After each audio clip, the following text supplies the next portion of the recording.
Alright, Shalom. This is Brother Yarash Shamath. Shalak from GMS Champaign, Illinois branch.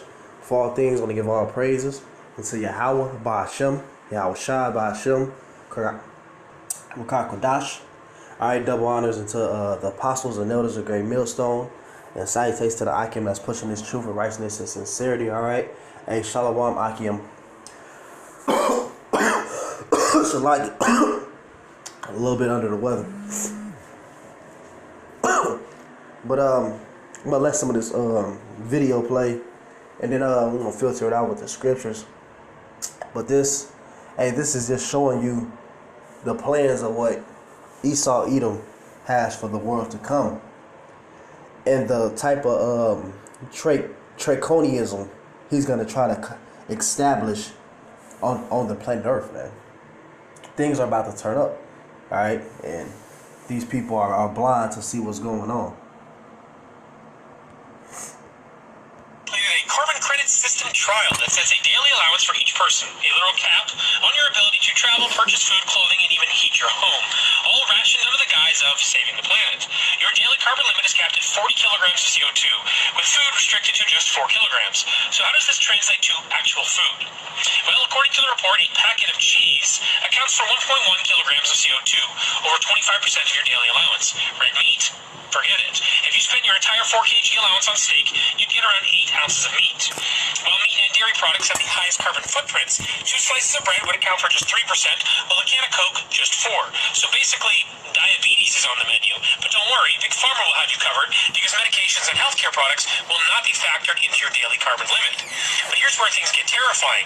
They're not just suggesting it, they're testing it. Food manufacturers are already slapping carbon labels on their products. And let's not forget the food supply chain either. These policies directly threaten local farmers and producers as red meat gets penalized heavily, while synthetic lab-grown meat is being propped up as a solution. The fashion industry contributes approximately 10% of global carbon emissions, with much of the impact coming from production and transportation, which is now your problem. A single cotton t-shirt will cost you 2.1 kilograms of CO2. Synthetics will cost you much more, and if you like leather, just buy it now. But you can save those carbon by purchasing used clothes. So, how about travel? The average person burns through 2.3 kg per day going about their daily lives. However, if you ever see yourself going on... Alright, this is Isaiah. Isaiah 14:12 says, "How art thou fallen, O Lucifer, son of the morning? How thou art cut down to the ground, which didst weakest the nations? For thou hast said in thy heart, I will ascend into the heaven. I will exalt my throne above the stars of Yahweh. I will sit upon the mounts of the congregation in the sides of the north. And I will ascend above the heights of the clouds. I will be like the Most High." Alright. And that's really what it all comes down to, is this devil, Esau Edom. He wants to be like the Most High. He wants full control over everything. Alright. He wants to be your God. Alright, that's what, with this whole AI system, and eventually with the MOTB rollout. Alright, that's Esau's God. Alright, he wants you to worship his system. Yeah, and these are the things that's leading into that. Hey, brothers can see it as plain as day. Hey, we coming into those days. So let me grab something real quick. Play the rest of this real quick. 1 Thessalonians 5:3, as far as, for when they say peace and safety, then sudden destruction cometh upon them. So yeah, so the Lord, man, alright, he sends delusions out, man, cause Esau comes with comfortability, man. Sorry, so yeah, he deceives the masses with comfortability, man. Alright, but first and foremost, alright, the Lord said he has the deceived and the deceived, man. So it's the Lord who's controlling all these things. These are all judgments from Yahweh Bahashem Yahweh Shai, man. But it says, for when they say peace and safety, then sudden destruction come upon them, as travail upon a woman with child, and they shall not escape. Because when Esau comes with these type of track your carbon, footprints, and he comes from a aspect of for your betterment, all right, to better your livelihood. All right, hey, so you can be safe, so your things can be peaceful in your life. Hey, but this devil, it's all cat, man, and it brings off nothing but sudden destruction, man. That's all it's coming down to, man. The Lord is using this devil, hey, as a whooping stick for the other nations. And not to rant, but I remember I just watched that Jake say that. And I'm like, man, that was spiritual. He didn't even notice that he said that. He said that that God is using the white man, the white race, to punish the black man, which he didn't even know how spiritual that really was. But he's right. That's exactly what's going on, man. So it's all through the judgments of Yahweh Hashem Yahushua. That's why, in the times that's coming, hey, we want to be fully, our lives fully devoted to Him. All right, so we can be safe in those days, man. Let me play the rest of this. Vacation again, you're going to want to start biking or walking to work because a typical round trip via airplane from London to New York emits approximately 1,600 kilograms of CO2 per person, equating to 80 days of your total carbon allowance under the PCA guidelines. Heating accounts for a significant share of household emissions, especially in colder climates, with the average household burning through 6 kg of CO2 per day. The recommended solution? Be cold. or fork over a bunch of money to install renewable energy sources in your home. There's also an allowance for leisure and entertainment. Streaming services, gaming, or internet usage at home or on your phone relies on data centers powered by electricity. So, that will cost you. Going to a concert or a ball game? Well, that involves travel, lighting, and heating or cooling. Boom, pay the toll. You like gardening, DIY projects, or recreational sports? Those all involve resource consumption, and there's no free lunch in the credit carbon world. Now, you might be thinking, surely this is just a trial. Wrong. This isn't just being tested, it's being planned. In the UK white paper, they openly admit that their goal is to encourage behavior towards implementing this system. They're normalizing the idea that your lifestyle is subject to bureaucratic quotas handed down by governments that live in luxury while telling you to eat less meat. Surprisingly, here's where it gets dystopian. The system isn't about reducing emissions where it matters. The report itself acknowledges that 70% of carbon emissions come from sectors beyond individual control, including industry, exports, and military operations. But instead of tackling those, they're coming after you. You see, this isn't about reducing carbon, it's about reducing you, restricting how far you can travel, what you can eat, and ultimately how much freedom you can enjoy. And once the system is linked to digital IDs and centralized banking, the consequences of exceeding your carbon limits are severe. Overspend on travel or food this month, you can be locked out of making non-essential purchases. And if you think that's far-fetched, China's social credit system operates on regulate and punish. And this trial isn't happening in a vacuum. Similar proposals are being floated globally. The EU's Fit for 55 program is pushing personal carbon tracking. The World Economic Forum published reports in 2022 advocating for individual carbon quotas tied to digital IDs. Even the Canadian Climate Accountability. Look at that. All right, you're trying to track your carbon footprints through what? A digital ID, man. So it's all going back to that MOTB, man. It's plain, man. It's plain. Alright? Hey, but a lot of people are going to be fooled and take this thing, man. Because it's going to come with, quote-unquote benefits. Alright? A universal pay that this devil's going to try to put in place. Alright? You're not going to be able to be intermingled into the society if you don't, bow the knee. Alright? Hey, but these people... Hey, what can you expect from Esau Edom, man? Alright? To put this type of hell, because this type of hell is going to be upon the whole world. Not just the Israelites. Alright, this hell is going to come upon the whole earth. He's going to put his own people into slavery. Alright? Because what? He wants to be like the Most High. You have to think about how this devil actually thinks, man. He's fucking diabolical in the fucking brain, man.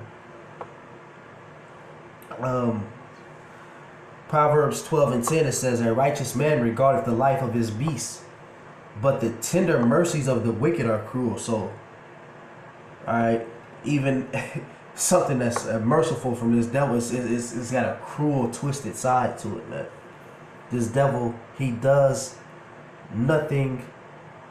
Matter of fact, Sirach 14:5, it says, he that is evil to himself, to whom will he be good? Alright, yeah, so he's evil to himself, man. He has no regard for life.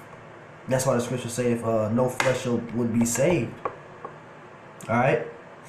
If the Lord didn't make a return, this devil will destroy everything, man.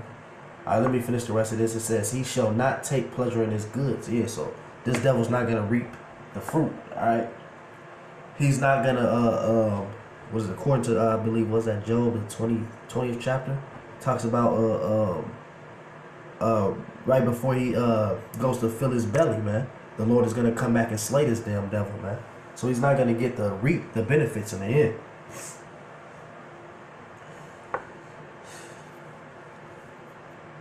What is that one scripture? Real quick, hold shall I get bear with me? Bye. Oh, yeah.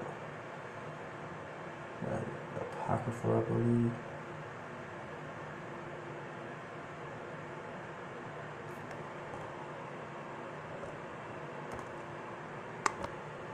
Alright, so yeah, this is Sirach 14:7. It says, and if he doeth good, he doeth it unwillingly, and at the last he will declare his wickedness. So yeah, that's the Edomite, All right, he doesn't do anything for your true benefit, man. And then once he got you hook, line, and sinker, all right, you're trapped in. All right, then he reveals his horns. Yeah, now that you're boxed in, you can't do anything. Yeah, I tricked you. Right, you see this devil do that to people in the legal system every damn day, right? Hey, this devil came up with these systems, man. These things are not just here by coincidence. It's made to, to fuck people over, man. All right, for lack of, excuse my French, All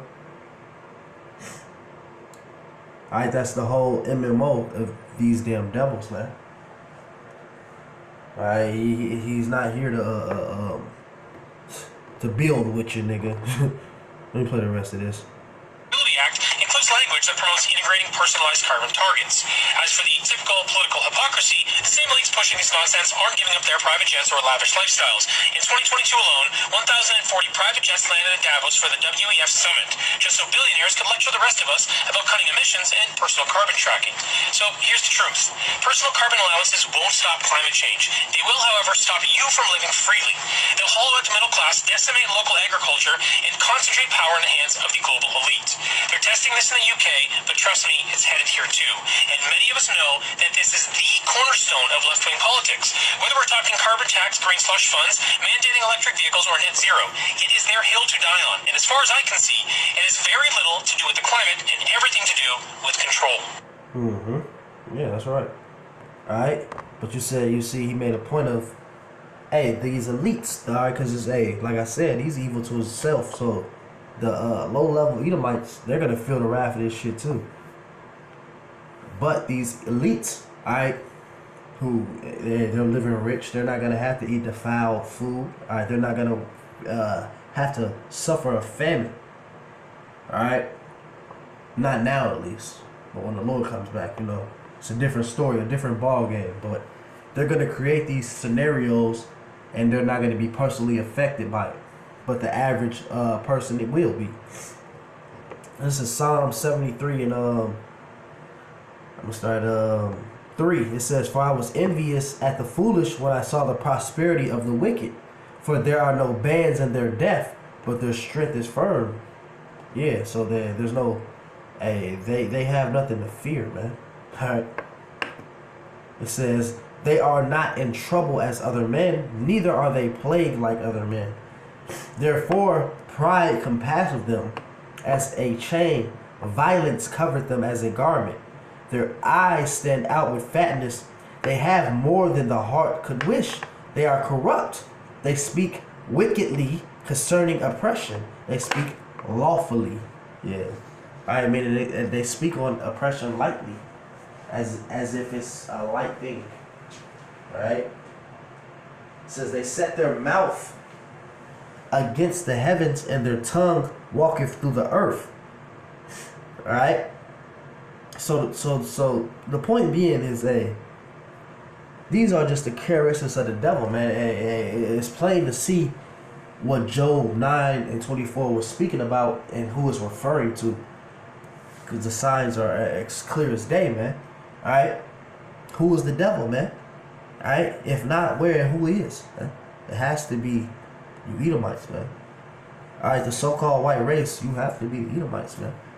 You so-called blacks, Hispanics, and Native Americans, you have to be the Israelites, man. That's what prophecy says. All right. So I don't want to rant too much longer. Lord willing, this was edifying for the elect. Say, could we endure all things for? So with that, I'm going to give all praises unto Yahweh, Bahashem, Yahweh Shai, Bahashem, Rakakwadash. All right, double honors to the apostles and elders of Great Millstone. Until next time, I give Shalom.